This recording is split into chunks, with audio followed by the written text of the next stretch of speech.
So you think the bull market has a ways to go? I do. I think if you look at the underpinnings of what's been driving this market, it's really been earnings growth. Now this year, earnings growth is more stagnant at a headline level because of the downdraft in energy and the strong dollar. But if you strip those out, we're still looking at mid to high single-digit earnings growth. That's going to become more evident as we go into 2016, and I think that's going to continue to power the bull market higher from here. Then when you think about sort of the downdraft in equity prices we saw in August and September, what do you attribute that to? Global risks? Yeah, I think there was some concern about how steep of a slowdown we were seeing in China. And it's clear that what's going on in China. We're seeing a transition, I would say, between an industrial-led, infrastructure-led economy to more of a consumer services-led economy. And that's proving to be a bit bumpy. And I think the implications that was that going to spill over to the U.S.? I think after third quarter earnings season, we can say we're not really seeing that in a big fashion. Some markets are uneven, especially industrials and in certain parts of industrials. But on the whole, the U.S. economy, I think, is doing fine. So here's my question. If the stock market is going to continue rallying, even if it isn't at the same pace we've seen over the past few years, what's going to drive it? I look at the earnings that we've seen thus far in the third quarter. Yes, of course, energy is a disaster, but even outside energy, there's negative revenue growth in materials, there's negative revenue growth in industrials, there's negative revenue growth in financials and utilities, and the picture for earnings growth is even worse. So there's going to have to be a massive multiple expansion to drive stock prices higher, barring some turnaround in revenue and sales growth, and earnings growth. I think this is why there's an opportunity. I think there's definitely some concern that we're seeing the end of the bull market in earnings. I do, though, think if you strip out the dollar has been a huge drag. Energy has been a big drag. And that energy drag has definitely bled over into parts of industrials. But I think that headwind is going to start to abate. And as we go into 2016, I think that's going to become more clear. I think in the first quarter, we're going to see headline earnings growth resume. And it's going to be not only earnings, but it's going to be revenue growth. I think that's going to give people a lot more confidence. Matt? Well, backed by popular demand is the EA function, the snapshot of earnings. And Eric has asked me to switch over to growth rather than surprise. A lot of times we look at surprise. This is what I was talking about. Look yeah, exactly. So you see earnings growth here in the energy column dropped 55%. That's not negative growth. That's a decline of of half. But you do see gains, Eric. So where people aren't spending on gas, maybe they're spending on new iPhones or telecommunication services, which are up 22%. Consumer discretionary, as David points out, maybe more people are going to restaurants. Well, consumer discretionary is up 15%. What David's really talking about is what you see in the lower left-hand corner there, because after that vertical red line, that's what economists and analysts are looking for. They're looking for a turnaround. This is what you're predicting. Right, exactly.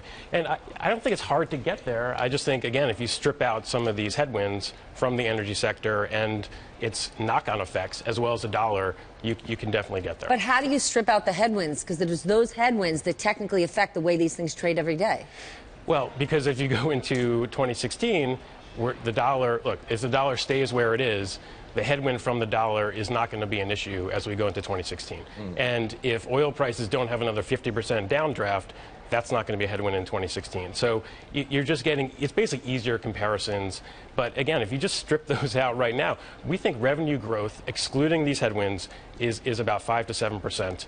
And that, I think, is not really being appreciated by the market. I mean, to be fair, I think that's part of the reason the market has rebounded, I think. I think people have taken some solace in the fact that underlying earnings growth are still okay. It's an uneven picture, though. What about fund flows, though, or money flows? Because what we saw happen during the quantitative easing era here in the United States is that money came in from the rest of the world pumping up U.S. asset prices, while we saw, for example, European and Japanese equity prices decline. Now that's reversed. If all the same rules hold true, shouldn't all the money be going to Europe and all the money be going to Japan and out of the U.S. market?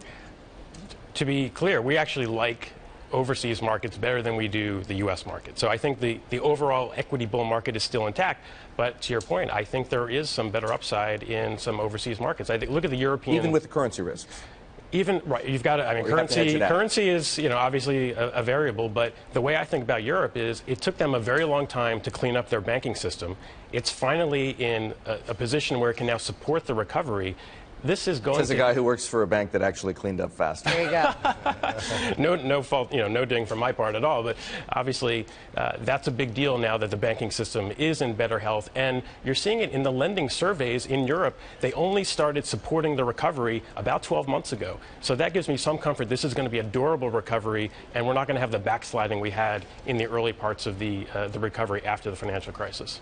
So what then presents the biggest risk to your view? I think policy is still one of the biggest risks, and politics.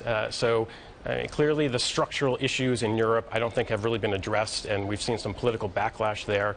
And as we go into a Fed tightening round, I think we have to be careful that policymakers don't make a misstep. And if they over-tighten too much, that could certainly be something that we have to. And what about on the politics side? At what point do you start to begin weighing the benefits and disadvantages of a Democrat versus a Republican in the White House?